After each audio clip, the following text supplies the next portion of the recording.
Mr. Jubair Ahmed, the former President, Federation of Pakistan Chamber of Commerce and Industry, Karachi. Akshay is there, Akshay Mathur, Head of Research, Gateway House, Mumbai. And Mr. Pradeep Sehgal, who is partner with Qaiyum Impacts from Amritsar and Vice President of Indian Importers Association. So extremely rich insights we are going to have in this session. I would first request Mr. Ali to have his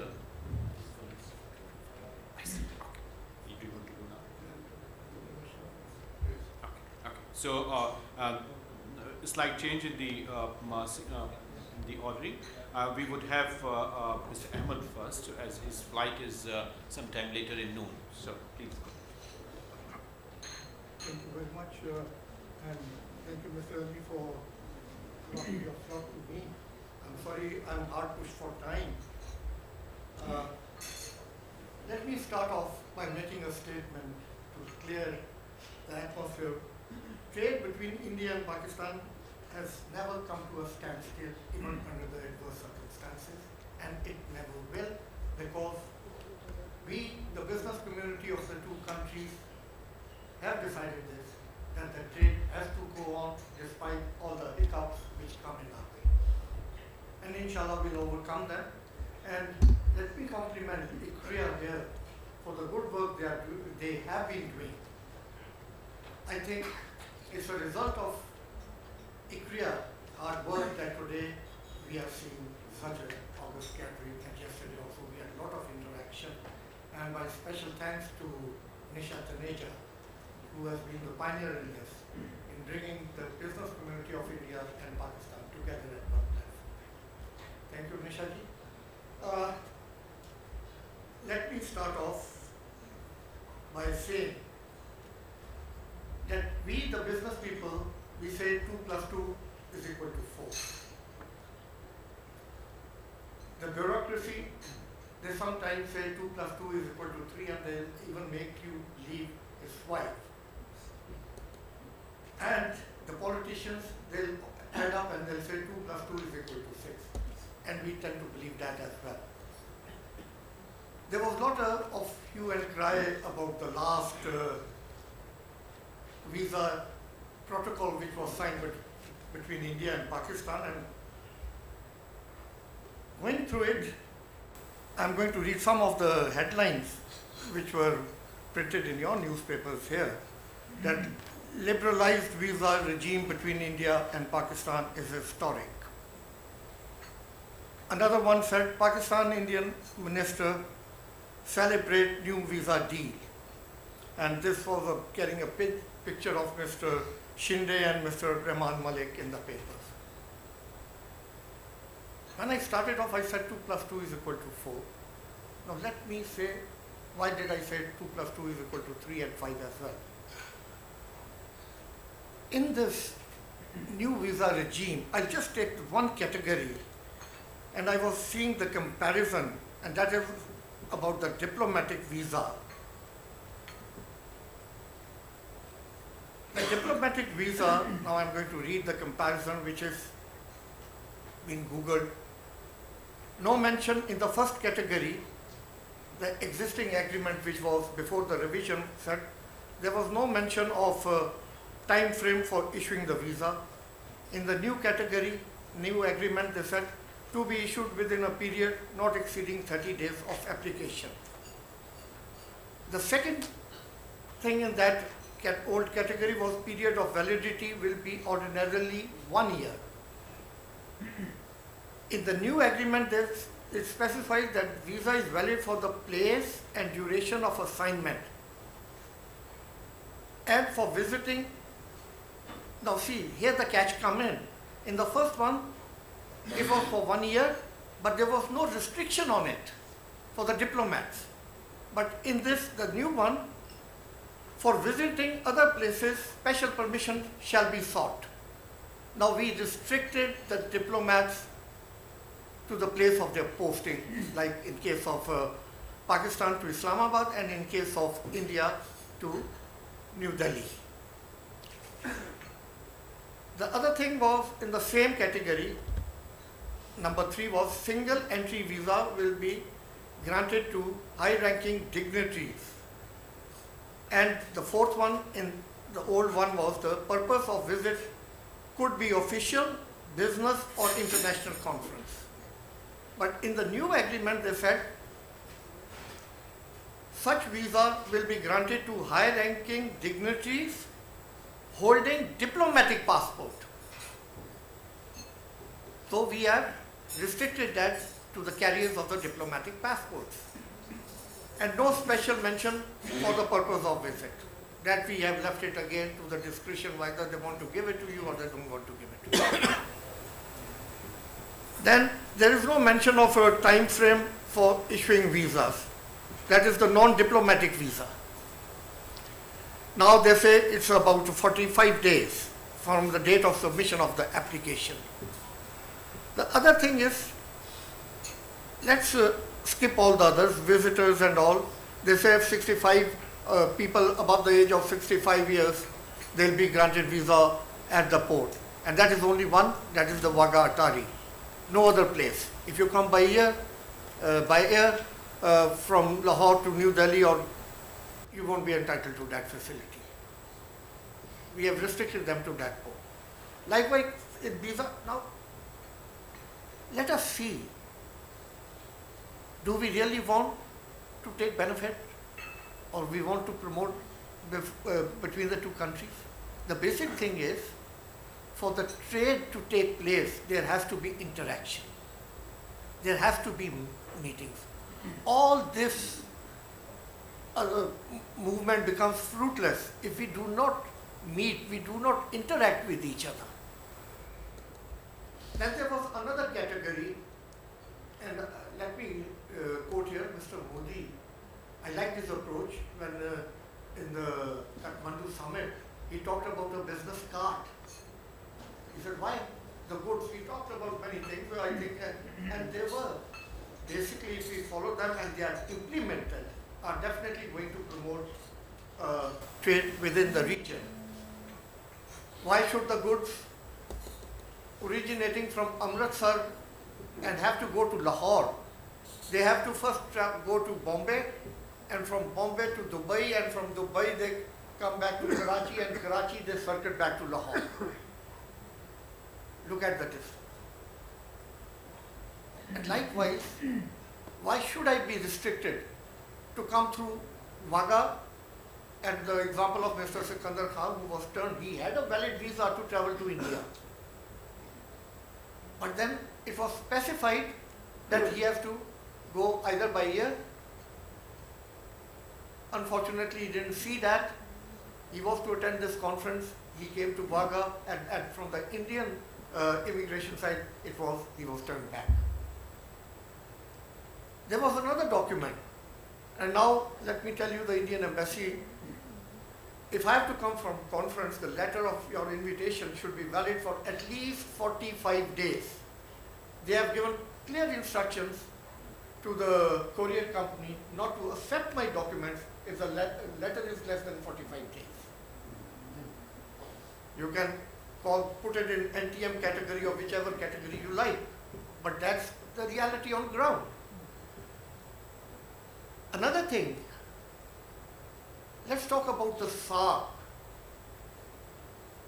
There are two categories. There are about 23 categories in the SAARC visa sticker, we call it visa exemption, and I think category 18 or 19 applies to the business people. First, it was valid for 5 years, then it was reduced to 2 years, then to 1 year. Presently it is 1 year and 90 days. For an ordinary businessman, it's 90 days. And with those 90 days as well, we have put in a lot of restrictions. Whereas we, on the platform of SAARC, we were originally given 100 visa stickers to each country for being to be issued to the businessmen of India and Pakistan. We approached the SAARC Secretariat and asked them that this is too few visas. can you please make it 500? In the meeting, which was held, I think, in Maldives, they increased the number from 100 to 200. But they reduced the validity of that from 1 year to 90 days. So in practically, if you see, instead of 100, we have now come to 50 visas from 200.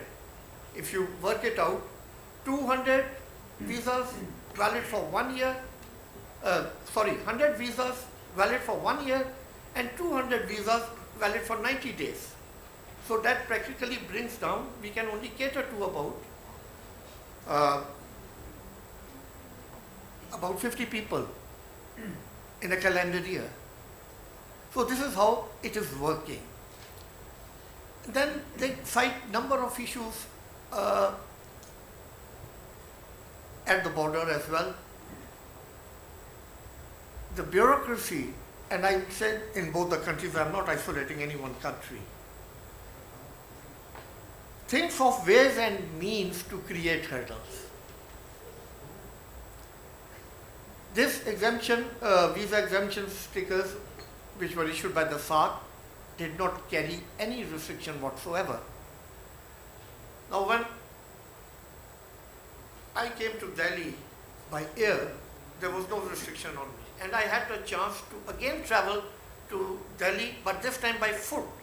And at Wagah, I was asked to fill out a form specifying 3 cities I would like to visit. Now, there were 2 sets of rules being applied simultaneously. Different set at Delhi airport and another different set at Wagah airport, at Wagah crossing. Why? I failed to understand. Again, there was no restriction of number of cities in the SAARC visa exemption sticker, but these were applied unilaterally by India. I'm sorry, but this was the fact. And then in this subcontinent, we have a habit of having a reactive policies. If the same is being done there, Pakistan would also say, oh, India is doing it, why should we allow them a free movement? Let's do it. An ordinary businessman who has no access to SAARC, why he should wait for 45 days for a visa? To get an American visa in Pakistan, I need about 3 weeks. A Schengen visa I can get in about 15 days. A European visa, it's about 20 days. Why should an India visa take me 45 days? What's so special about it? Or why should an Indian businessman have to wait for about 45 days to get access to any place in Pakistan? These are some of the important issues we have to tackle today. We have been discussing this. At least I have access to different forums and I keep raising this issue. But I would like the civil society and other people also to take up this issue as and when they have access to people in authority. I'm sorry I'm taking a bit of time, but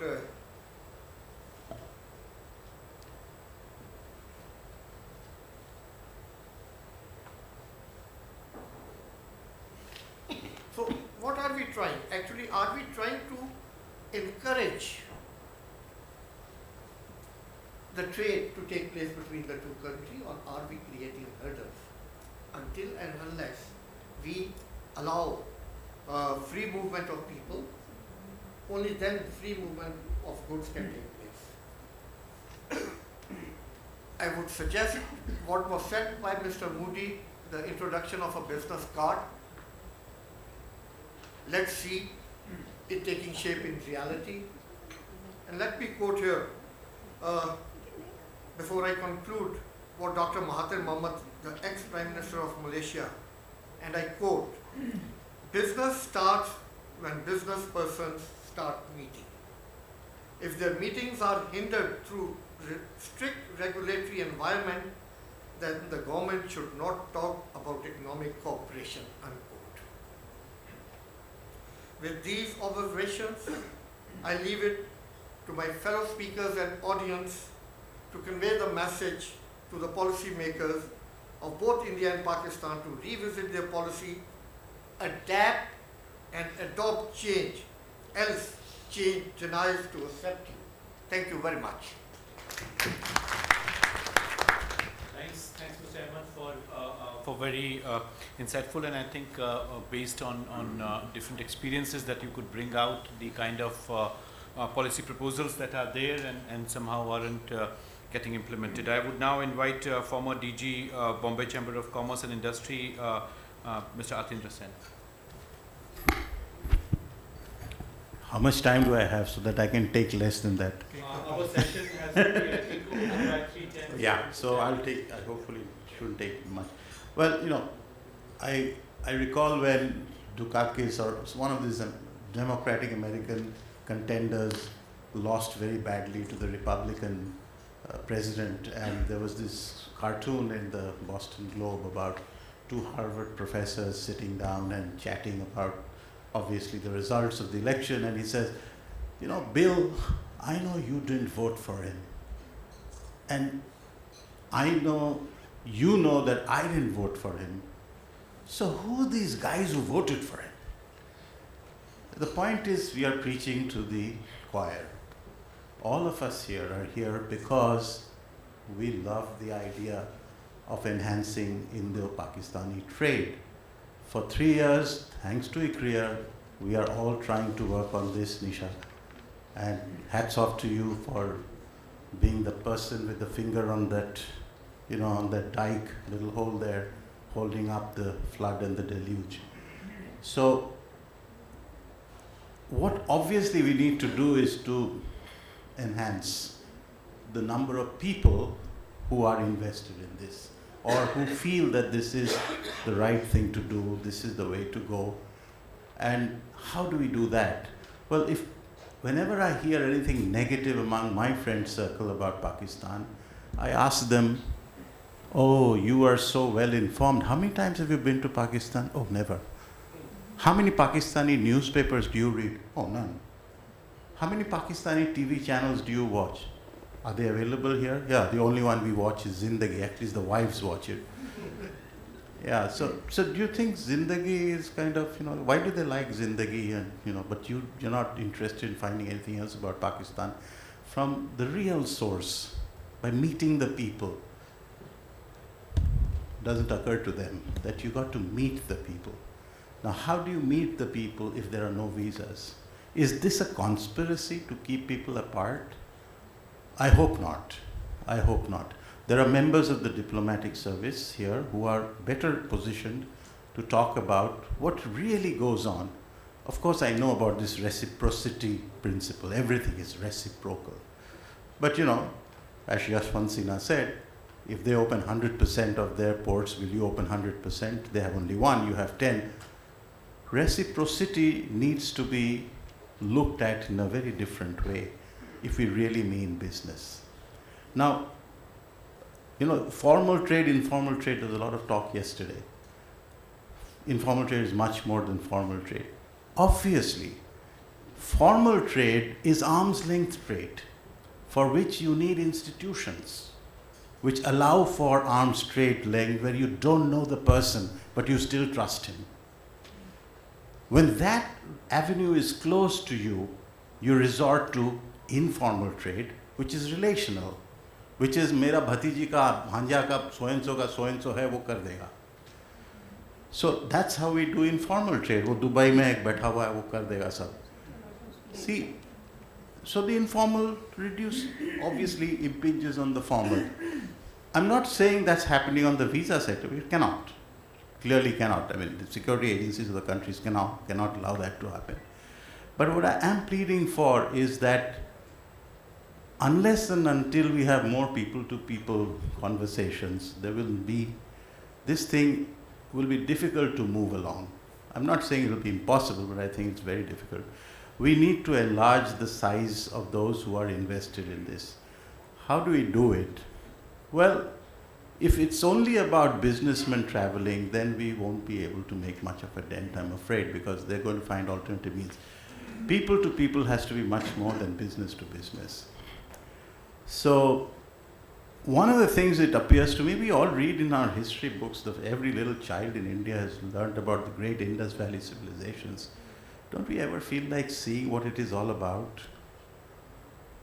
I would love to go and see that, but with all this one visa which allows you only to go one place. Oh, by the way, when I had to go to Pakistan the first time, it took me exactly 2 hours. I flew in with my application, met good friend Naeem Anwar at the High Commission. Naeem Bhai, I need to go. Naeem Bhai gave it to me. Sorry, I hope Naeem Bhai's seniors will not penalize.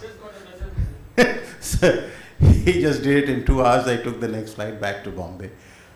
But that is not the solution. I mean, we all can do that. We know that's the informal trade. That's the relationship visa.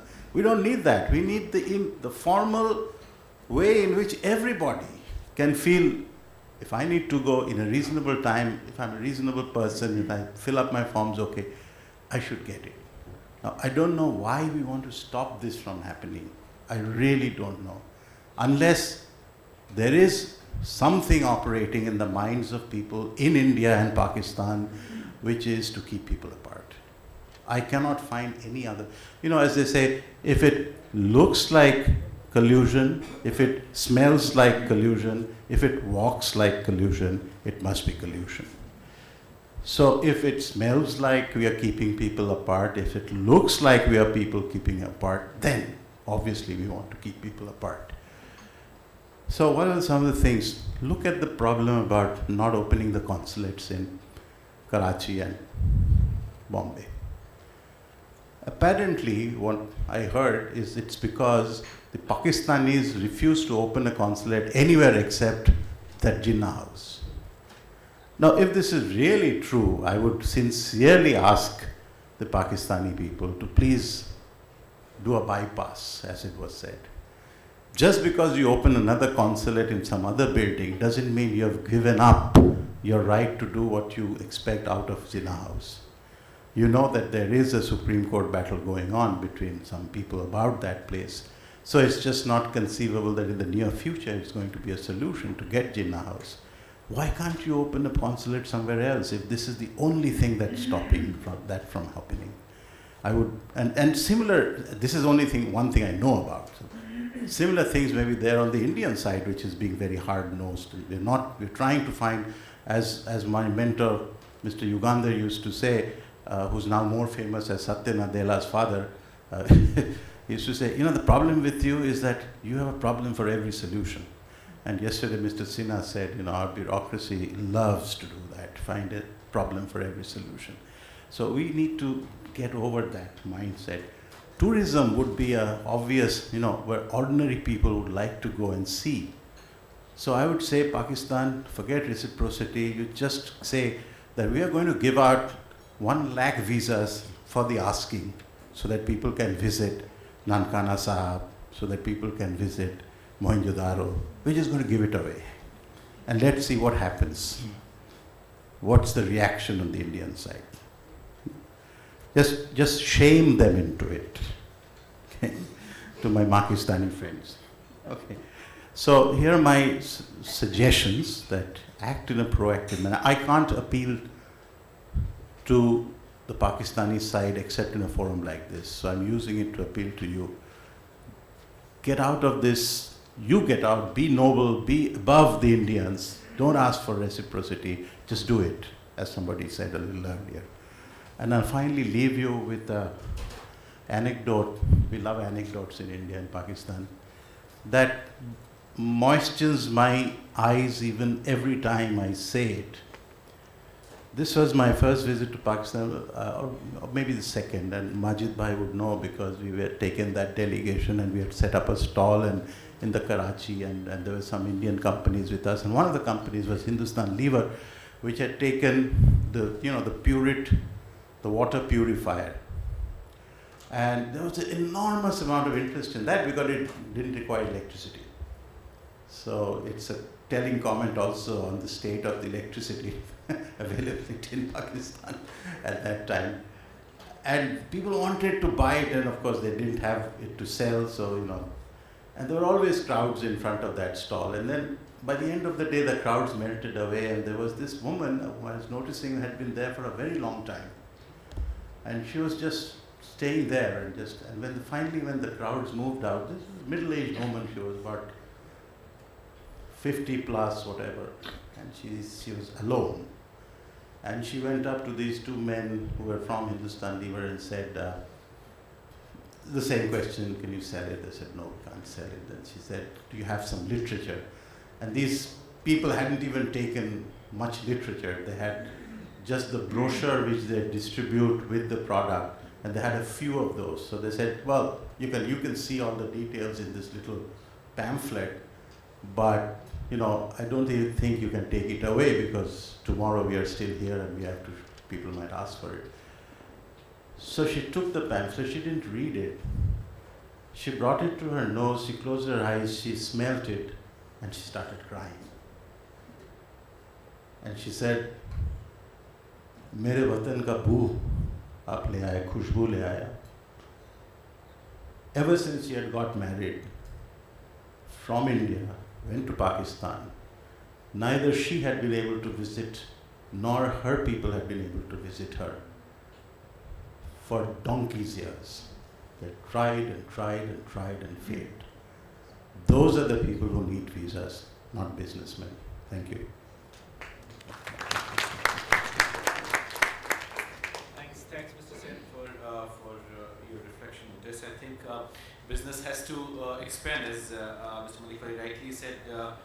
Trade requires interaction, and business must go on, irrespective of these. And he was just now narrating a sort of incidents that they had in terms of how in Lahore a group of businessmen could ensure a visa issued to some 100 Indian delegates on a Saturday. So I think that's the spirit we require. Now I have the pleasure of inviting Mr. Syed Yawar Ali. He's chairman Nestle Pakistan Limited, but as I see his card, he's also chairman of Pakistan India Joint Business Forum.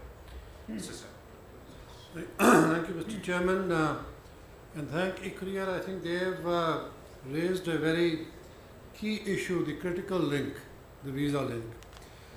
This morning we heard Mr. Arvind Mehta, and in one of our earlier joint business forums, he said that visa is your right for the business people, and you must demand it.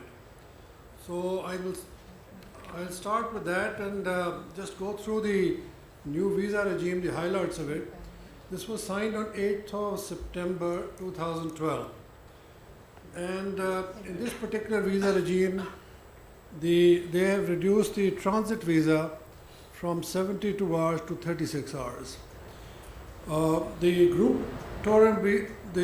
tourist visa says that it has to be not less than 10 members and a maximum of 50.